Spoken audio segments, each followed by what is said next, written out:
Sir Percival Tuttle had always idolized the polished poise of the greatest swordsman in history. From the moment he first clutched a wooden practice blade as a 7-year-old boy, he was captivated by the graceful parries, the rigid stances, and the swift, powerful lunges he saw in brightly illustrated fencing manuals. He spent countless afternoons imagining himself standing in a resplendent marble courtyard, outdueling foes with a series of perfect thrusts, earning rapturous applause from robed courtiers. In his dreams, he practically glowed with skill and sophistication. And when he wasn't asleep, he was still wearing out the pages of fencing textbooks, sure that his analytical mind and unwavering enthusiasm alone were going to turn him into the next refined and celebrated fencing master. But reality had a cruel sense of humor. Once he actually trained with real swords on real floors with real feet, Sir Percival discovered that his ankles preferred to tangle themselves rather than support him in any display of elegance. From the first time he attempted a lunge, he managed to catch both heels on a loose tile in the practice hall, tumbling forward onto his face. Every attempt after that uncannily mirrored that first pratfall. Even though he learned the textbook techniques by heart, his body refused to follow along. He knocked over practice dummies, knocked over candle stands, and once even knocked over his own reflection after stumbling into a full-length mirror. Yet, in spite of all that, or perhaps because of it, he never lost heart. If anything, his determination grew with each unfortunate mishap. One day he decided, if he couldn't become the most elegant fencer, then by golly he would at least become the most persistent. Despite his reliable track record of comedic stumbles, Sir Percival eventually earned a modest reputation in his small town for being dedicated, honest, and entertaining, if not especially masterful. He still bore more bruises than the average gardener after a hailstorm, but he carried them with a winsome grin. Everyone in town knew about his dream to open a small fencing academy. They whispered that he had cunning enough to teach the moves, he just lacked the muscle memory to carry out his own commands without toppling over. People liked him, though. After all, it must take a very pure heart to keep trying day after day, falling and rising, always the star of his very own slapstick show. One by one, a few folks decided that if they wanted to learn the basics of swordsmanship with a dash of comedic relief, they might as well sign up for his lessons. At long last, he managed to secure a bare-bones facility in the back portion of the local community hall, a dim, linoleum-floored space with a high ceiling and flickering lights that gave the place all the charm of a lopsided utility closet. Nobody paid for top-notch decor. They just needed a room big enough to swing a sword without spearing an innocent potted plant. Sir Percival decorated the hall with a threadbare rug to mark the fencing strip, a few battered stands holding blunt practice foils, and some motivational posters he'd drawn himself. They depicted faceless stick figures brandishing swords. He scrawled inspirational slogans beneath them in extravagant calligraphy. In guard, and on we go, on rayon zur vase, and prance with confidence even if your feet protest. The results were slightly off-kilter but sweet-natured, and the scrawled swords on each poster looked comically large against the tiny, wobble-legged stick men. On the first official morning of his fencing classes, Sir Percival woke bright and early, bursting with a blend of excitement and anxiety. He'd spent months diligently planning how to welcome nerves-racked novices, how to demonstrate the basic footwork, and how to instill in them the spirit of a warrior. He had it all laid out in a neat binder, lesson plans for emerging champions, complete with color-coded sections, stick figure drawings of stance adjustments, and perhaps a little too many comedic disclaimers. Page 1 featured a large note, "Remember, no matter how many times you fall, stand up with flair." These were words he lived by, in both the literal and figurative sense. Once he arrived at the community hall, he carefully arranged a neat row of practice foils, ensuring they were lined up from tallest to shortest, though all were roughly the same. He then unfolded his instructions, reciting them under his breath with theatrical fervor. Class introduction, explanation of the 4 basic parries, footwork demonstration, practice time, water break, comedic story, optional, and final flourish. The comedic story, typed in bold letters, was his personal flourish. He wanted to lighten the mood if any nervous student felt disheartened about mistakes. After all, if he could laugh at himself, he hoped they would learn to laugh at their own missteps too. One by one, the students trickled in. First came B, a small woman with determined eyes and hair pulled back in so many pins that it resembled a fortress. She looked uncertain but intrigued. Next was Galen, a lanky teenager who appeared to have been forced to attend by some unseen authority figure. He sulked until he spotted the practice foils and decided swinging them might be more fun than he'd first imagined. A few other curious folks followed, including a balding middle-aged merchant named Gervin, who said he was tired of feeling scared whenever he walked the roads at night. Florence, a retired librarian with surprisingly muscular forearms, also showed up. Her only explanation for enrolling was a shrug and a small smile of, "Why not?" By the time the lesson officially began, Sir Percival had a total of 8 eager and partially clueless students circled around him. He started the class with a flourish worthy of a stage performer. He grabbed the nearest foil, gracefully bowed like a courtly knight, and tried to exhale an air of competence. "Welcome, everyone," he said cheerfully. "I'm Sir Percival Tuttle, your instructor on this grand path towards sword-wielding prowess." Then he took a step backward, straight onto a forgotten stack of folded chairs. There was a yawning split second in which he teetered, face contorted in panic. Arms pinwheeled wildly, the foil went spinning. Then came the spectacular crash of chairs skidding in every direction as Sir Percival toppled. The lesson had begun in the only way it could, with him sprawled on the floor, red-faced, as everyone suppressed or, in the case of Galen, openly unleashed laughter. Clearing his throat, he sprang to his feet, ignoring the painful twinge in his backside. He said, rubbing the back of his neck. "That was, of course, an example of what not to do. Thank you for your attention." The group erupted in giggles again. B timidly raised a hand.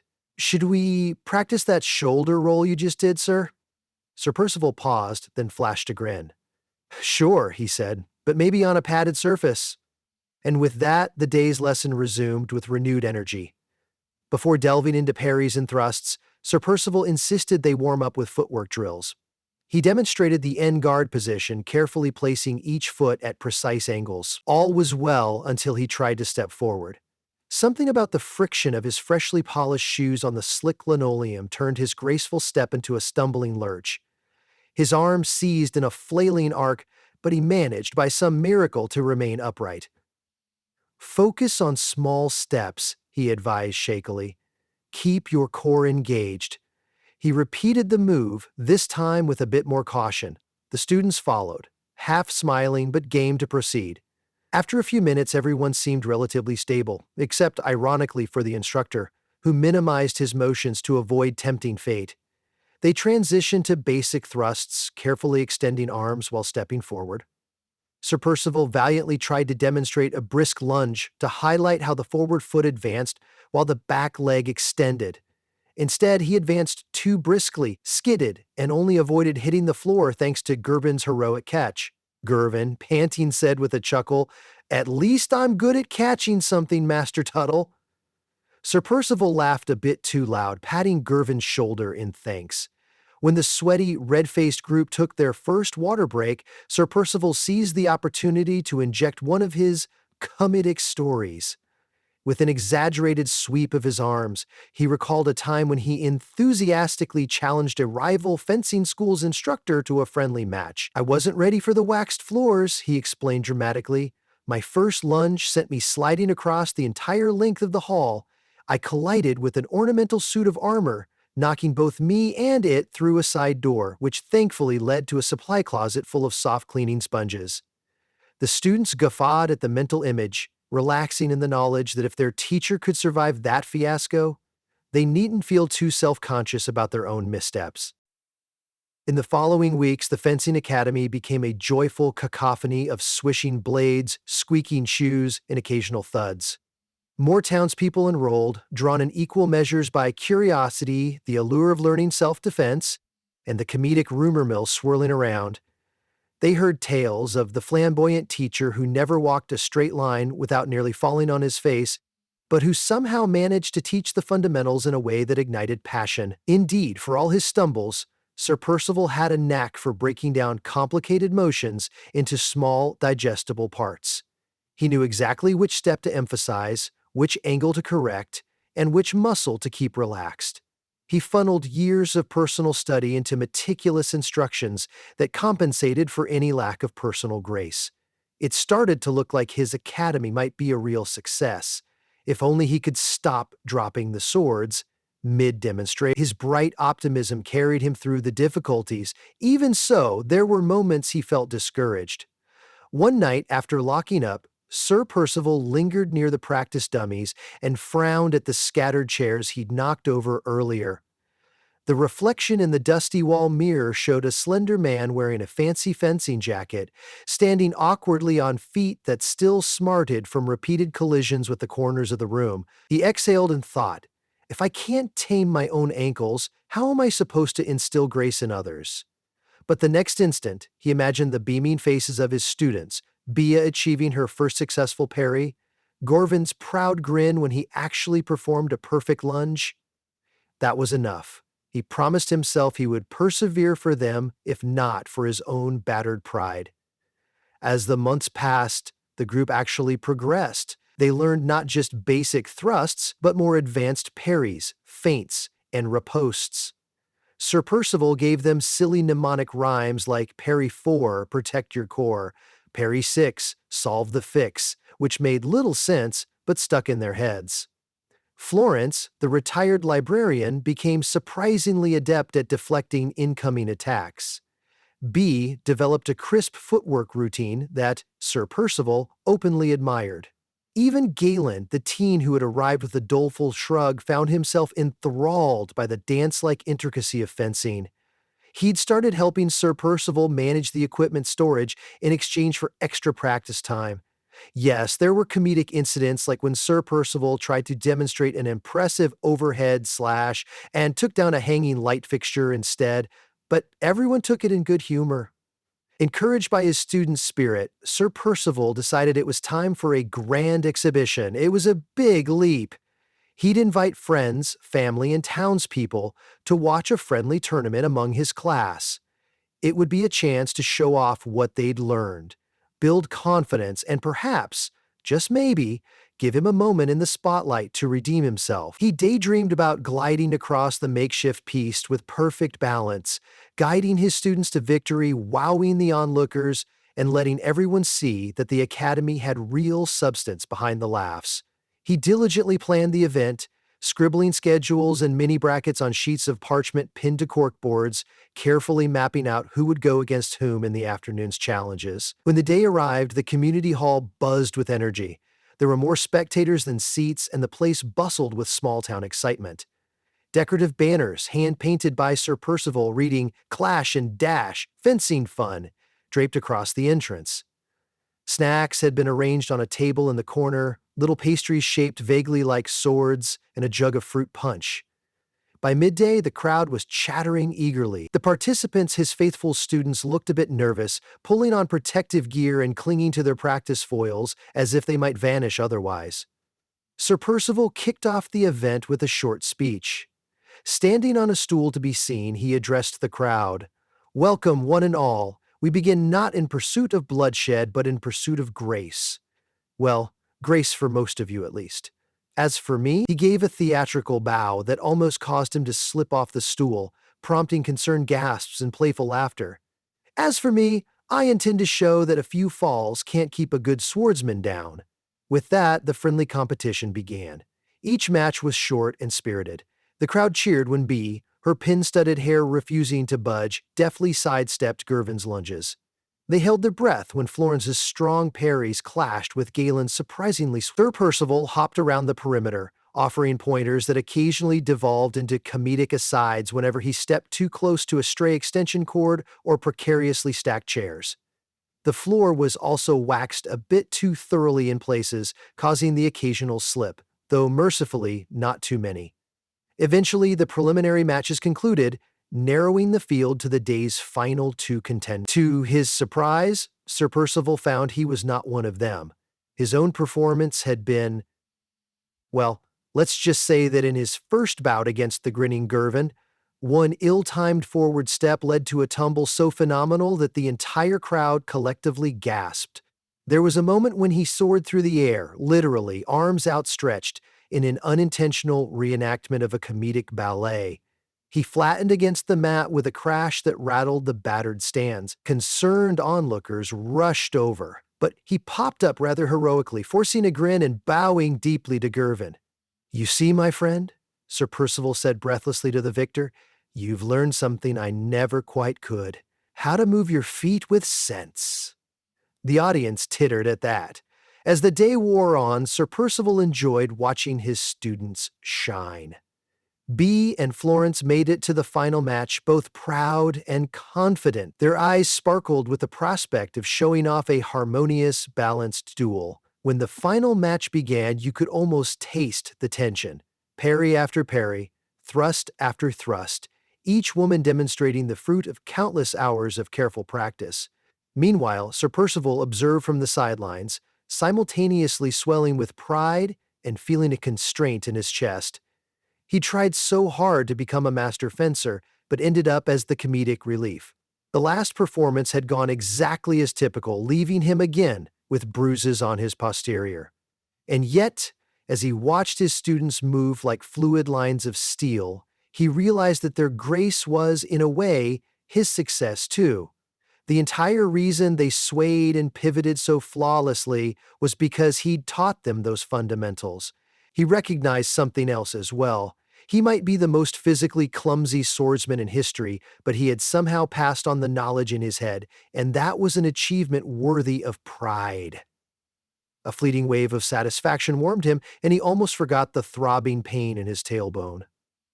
When the final match concluded, with Florence narrowly claiming victory on a last-second parry, the hall erupted in applause. The crowd roared for both competitors, cheering not just for the winner but for the show of genuine skill they had displayed. Bee and Florence shared a respectful bow. Sir Percival found his eyes stinging with happy tears, though he would claim later it was just sweat. He tried to gather himself to offer concluding remarks. Perhaps, for once, he'd managed to stand tall without fiasco and deliver an inspirational speech. He stepped into the center of the makeshift feast and waved for attention. "Today we witnessed grace, perseverance, very entertaining footwork, and ultimately the victory of skill and spirit." He glanced around, meeting the eyes of each student in turn. "I would love to say that I taught you everything you need to know, but I realize you taught me more about believing in one's own strengths." He paused, stumbling over the sincerity that threatened to overshadow his comedic persona. Well, I've never been the shining example on this strip. I've tripped, fallen, crashed, and probably sprained every joint at least twice. But if there's one lesson I hope you carry away, it's that mistakes do not define us. Whether you lunge like a gazelle or a wobbly goose, you can still find your own version of success." The onlookers clapped warmly, and he offered a heartfelt grin. "And I promise to keep stumbling along beside you if you'll keep practicing." Suddenly a voice broke from the crowd, an older man in the back who wore the insignia of the local barony. "You showed a rare gift for teaching these people," he called out. "You've turned clumsiness into something oddly endearing and effective. Will you open up more advanced classes next season?" Sir Percival froze for a moment. Then a broad smile lit up his face. "I'll certainly try," he announced, "as long as I don't break both legs in the process." Laughter rippled through the spectators, and he felt an unexpected weight lift from his shoulders. The event wound down in a swirl of congratulations, jokes, and hurried cleanup. Sir Percival watched his students talking excitedly with friends and family, proudly recounting their matches, radiating a confidence that made him genuinely proud. Gervin even volunteered to help him stack the chairs, perhaps so they'd be out of harm's way next time. It took an hour or two to restore the community hall to its usual humble state. As the sun dipped low, shadows stretched through the high windows, and the final stragglers left. Sir Percival was left alone, leaning on a broom handle, gazing across the small territory he called an academy. In the hush that followed, he closed his eyes and recalled that childhood dream. The marble courtyard, the courtiers, the roaring applause. He smiled to himself, realizing that the fantasy had taken a surprising turn. Instead of perfect footwork and an effortless stance, he taught people how to persevere and laugh with their mistakes, how to progress despite setbacks. The applause he had once craved came, but it wasn't for his own demonstration of flawless technique. It was for creating a place where everyone could discover their own brand of skill and, more importantly, their own resilience. It occurred to him that he'd managed to embody the spirit of a true fencing master, if not the posture of one. He returned the broom to the closet and snagged a practice foil, giving it a gentle swish in the air. In that quiet moment, there was no one to see him flub a step or knock into furniture. He imagined launching a perfect lunge. He took a measured breath, let his body settle into on guard, and carefully stepped through each drill. This time he was mindful not to push too hard or too fast, aware of his own limitations yet determined to challenge them. His feet slid across the floor in deliberate half-moons. He maintained balance through each pass, each adversary conjured in his imagination. For a minute or two, he felt the old dream flicker close, that sense of fluid motion and unbreakable confidence. Of course, in the final flourish, his back foot caught on the edge of that scraggly rug. He let out a startled cry, lost control for one disastrous second, and stumbled sideways. His arms flailed, but rather than hitting the floor, he managed to drop into a deep, if wobbly, kneel. The blade of his practice foil landed upright, quivering in a small crack in the linoleum. He stared at it, panting, mildly astonished he was still vertical. Then he burst into laughter, the sound echoing through the empty hall. Straightening up, Sir Percival retrieved the foil and sank onto a folding chair. There would always be more to learn, more demonstrations to attempt, and inevitably more bruises waiting around the corner. In the midst of it all, though, he had found something special. He was good at teaching, good at encouraging. His students had improved in leaps and bounds, perhaps more than the average beginner class elsewhere, because they saw in their clumsy instructor the embodied truth that perfection wasn't necessary to excel in something you love. He would, of course, continue to dream about perfect footwork. He might try extra balance exercises or ankle braces or new rubber-soled shoes that grip the floor better. Maybe one day he would walk into that hall and survive the entire lesson without becoming intimately acquainted with the floor. But until then, he'd keep forging ahead, bruises and all. He had an academy to run, a group of novices who showed remarkable transformation under his guileless tutelage, and a community he could sense was rooting for him. As he thought about the idea of advanced classes, new recruits, maybe even a performance for the Baron himself, a surge of excitement shivered through him. In that moment, he suspected that each fiasco he created was just the comedic prelude to a more compelling story. Yes, people would come to watch him slip and slide, but they'd also stay for the encouragement, the thorough knowledge, and the environment that allowed them to giggle at errors instead of fearing them. That combination, it turned out, was a surprisingly powerful recipe for learning. His day ended with him walking out of the community hall hand in hand with possibility, wearing a smile even bigger than the bruise forming at his hip. Life had gifted him with the odd superpower of turning stumbles into laughter, and stumbles were easier to weather if they were embraced. This was something he hoped to keep sharing with every student who stepped foot or tripped across his threshold. The passing townsfolk greeted him with friendly waves, no doubt expecting him to go careening at any moment. But with each step, he affirmed in his mind the same silent promise he'd repeated to himself countless times. Even if his ankle rolled, he would keep going. He wasn't about to let a few tumbles define the man he was determined to be. He heard cheerful chatter behind him and glanced back to see Bee, Florence, and the others still in that warm afterglow of the day's event exiting the hall carrying their foils and gear. Meeting their eyes, he gave them a jaunty, if teetering, bow. They waved, bright smiles on their faces. He realized they weren't just following him out of pity. They genuinely respected him. And that was worth more than any smoothly executed thrust. As he continued down the cobblestone road, he whistled a jaunty tune off-key, the scuff of his boots echoing with unbalanced rhythm. But, for all the imbalance, he felt perfectly at ease. Even without an ideal stride, he could guide others to discover their own sense of grace. No question, his was an unusual path, but it was undeniably his, and he would follow it with all the enthusiasm in the world, right up until it inevitably tripped him again. Then, with a grin, he'd get right back up. After all, the most important lesson of all was one he'd already learned. It's not the falling that defines you, but the determination to spring up, foil clutched in your hand, ready to try once more.